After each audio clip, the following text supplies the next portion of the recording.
Happy New Year sa inyong lahat dyan and welcome back sa ating vlog.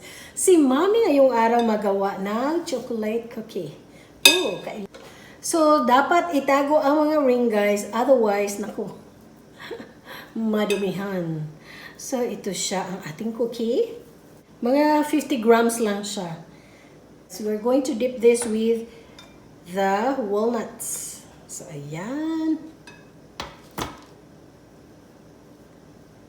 And ilagay natin siya dyan. So, maganda pag may walnuts dahil may chocolate na siya, may walnuts pa. O, diba? Oh, naku, napakasikip. Ayaw ko talaga sa kusina na to, guys. Ang kusina ko, guys, dapat ganyan siya. Ito kasi ang problema, kung doon ang video, sana makita dito, okay lang siya dahil flat. But, kailangan natin na, guys, kailangan na makita ito, So, pagtyagaan na lang natin ang kitchen na to, guys. Hopefully, makakita tayo ng bahay na maganda ang kitchen. Gusto ko puti, o, diba? So, yan. Wish ko yan sa 2022. Sa year 2022, hopefully, guys, iba na ang kusina natin. Hinihintay ko lang kasi yung liit ko dahil ito malapit siya sa school. Patapos na siya next year. So, 11th grader na siya ngayon, guys. So, next year, mag-12th grader na siya. I-measure ko ito si Cookie dahil alam mo naman pag malaki, di ba? Dahil itong isang anak ko, guys, gusto niya na talagang tama lang siya sa dahil meron siyang may app sa diet. Makita mo kung ilan yung calorie doon. Calorie count. But si Mami, guys, since hindi tayo makaalis, ang ginagawa ko lang ay magluto. Luto, and more luto. So, ayan. Ang problema nga, walang kakain. Ngayon, makadala ako sa church. Happy ako, guys, na makadala ako sa church. And then, alam nyo, ay makabake. Panay ang bake ko, guys. Ayan, para i-share natin. So, happy din sila, diba? So, sa lahat ng mga ka-church ko dyan, Happy New Year sa inyong lahat. And sa lahat ng mga tao sa Pilipinas, guys, Happy New Year. So, ayan guys, 2022, sana maganda ang ating 2022, wala nang problema. Makalabas na tayo, makabiyahe na tayo, o diba? Sana makabiyahe para mapunta tayo sa Europe, guys. Pero sa Europe, panay namang lockdown doon. Ano ba yan? Baka ma-lockdown tayo sa Europe. Mahal pa naman yung hotel doon. But I have a niece and meron din akong meron akong kaibigan, so pwede doon kay sa hotel. Before, guys, nakatira kami sa Europe. Napakaganda ang London. So pag alis na mga bata, my kids studied at TASES, American International School sa London. So pag alis nila, guys, pag wala na si Bas, dali-dali na si Mami, aakyat na sa bundok dahil doon yung train station. And ano pang gagawin? So mag-shopping. So maganda talaga ang experience ko sa London. Mamiss ko ang London pero napakasikip yung daan doon. Hindi ako pwede makadrive doon dahil super sikip ang daan. Tapos walang maparadahan. Magparada ka doon, naku, sa tabi-tabi ng bahay. Alam niyo, pag nasa tabi ng bahay and then may time pa yun. Kaya kung ako'y aalis, pupunta kami sa London talaga, we have to ride a train dahil malapit lang yung train sa amin. So, London from Weybridge, dahil Weybridge kami nakatira. From Weybridge to London, guys, ang sa train dyan is 35 minutes lang, nasa London ka na. And then, if I go on the opposite side, punta ako sa Basingstoke. So, doon ay, lang siya, mga 45 minutes. So, 45 to an hour. So, gusto ko doon, sakay ng train. No, you don't need to drive in London. You don't need to dahil kung meron kang sasakyan, if you go to the city, mahirap ang parking space doon sa London, guys. Yan talaga ang problema doon. Kaya ako, hindi na ako nagdo-drive doon. I prefer na mag-bus ako or mag-train ako. Dahil libre pa yung kamay mo, kain-kain ka pa, di ba? So, that's what I experienced. And then, ang mga anak ko minsan, mapunta sila sa Windsor Castle dahil lapit lang yun sa school nila. Windsor Castle is playground ng mga anak ko. May ina doon na, magdala ng mga bata. Pag sabi, okay, dalhin ko yung anak ko, Jennifer, okay, go ahead, dalhin. Dahil kung nasa bahay lang, naku, problema pa yan. Pero si Liet, dahil wala siyang kaibigan doon na barkada, meron siya, pero hindi yun mga galaera. Sleepover lang si Liet. Pero yung eldest ko, naku, punta yan sa Windsor Castle. Doon sila, oops, ready na yung, ready na ang ating oven.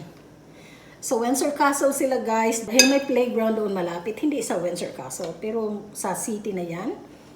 Merong playground doon. Doon sila. And maraming across sa Windsor Castle. Maraming mga restaurants. May restaurant doon na favorito nila ang burger. Mahirap talaga pag parking. Especially tourist spot ng Windsor Castle. Mahirap pag maglipat-lipat, di ba? Kami kasi palipat-lipat ng hindi town, guys. Palipat-lipat kami ng country. We live in Kazakhstan, we live in London, we live in Illinois, El Paso, part of Texas. And napunta din kami one time sa California. So, hintay lang namin si Liit na matapos ng pag-aaral. Otherwise, naku, manibago na naman siya sa bagong then adjustment na naman, mga kaibigan sa school, diba? Mahirap talaga. Hindi kagaya nating mga Filipino na okay tayo makipagkaibigan. Pero ito sila guys, mahirap sila makipagkaibigan. Oh, naku, kasarap sa ating chocolate cookie. Napakasarap. And lagyan natin siya ng caramel and another chocolate toppings pa. Bilog-bilog kasing bilog ng damit ko. Mahirap magdikit-dikit. Oops, my beloved is here. Hello. Look at my cookie here. So yummy. I put the walnuts. I add walnuts. Look at that. Wow. Those really look cool. Oh yes. Very yummy cookie for 2022. Yes. This is my first cookie for the year 2022, guys. Ayan. Dapat bilog. So, I make it into round. Hopefully, hindi sila mag-stick together. Ayan siya. Hopefully, hindi sila mag-stick. So, ayan ang story namin, guys. Palipat-lipat kami. We live in London more than 2 years. And, doon kami sa Weybridge. And, ang office ng asawa ko is 30 minutes away sa bahay namin kung mag-train ka, guys.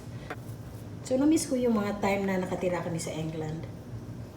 And minsan, mapunta ko sa Regent. And there's one time na ang sister-in-law ko ay nagbisita sa amin sa England. Ako, happy ako dahil nakabisita siya doon. Oh, wow. I got how many? 12 plus 9. Ooh, we have 21 cookies. Oh my goodness. Sino bang? That walnut special. Oh, that walnut is so special.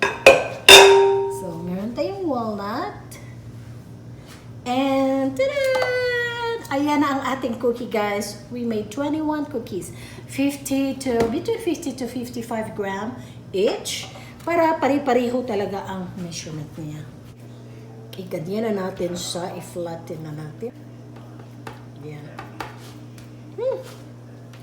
So, ito na ang ating chocolate cookie. Meron na tayong 12 pieces na nasa loob. 16 pieces pala nasa loob. Oh no.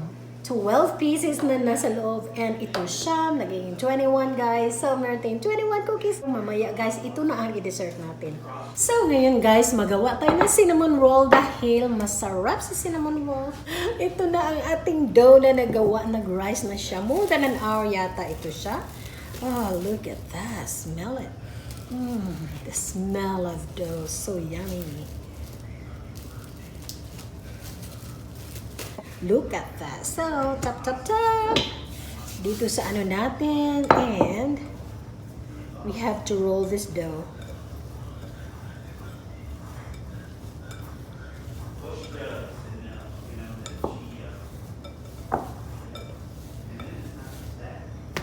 Oh, wow.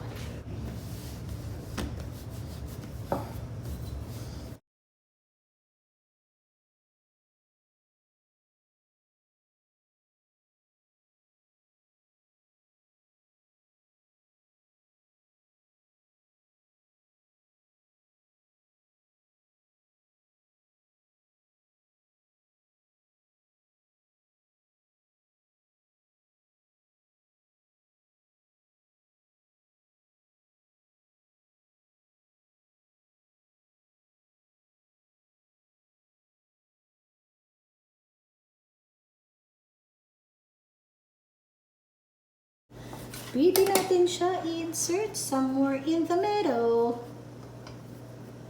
And then we have to rice this for another hour. So ito na ang ating cinnamon roll. Napakasarap. Well guys, ito ang nagawa na cookie natin ngayong araw. This one guys is with walnut. Oh, napakasarap. I bath this with walnuts. And this one guys, I will try to add caramel and chocolate. But wala pa tayong chocolate. And we have caramel, but we don't have chocolate. Siguro bukas guys, I will show you how to make that one. But for now, look at this. Napakasarap niya! Napakasarap niya! Guys, this is our walnut covered cookie. Oh, my goodness.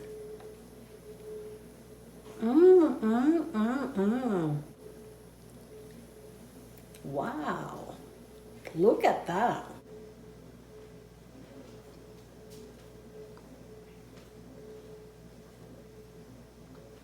But you know, yung mga anak ko, they really don't like chocolate cookie or whatever, chocolate cake, chocolate ice cream. They don't like that. Cinnamon roll ang dala namin for snacks. Did you try the cinnamon roll? Masarap itong cookie natin. Oh, ito si walnut talaga. Oh, very, very yummy. Tingnan ninyo. So this is without walnut and this is with walnut, but the ingredients are the same. So napaka-yummy talaga. Well, with your delicious drinks. So thank you for watching. Sa hindi pa nakasubscribe dyan, please subscribe and welcome to Jennifer's Clubhouse. Bye!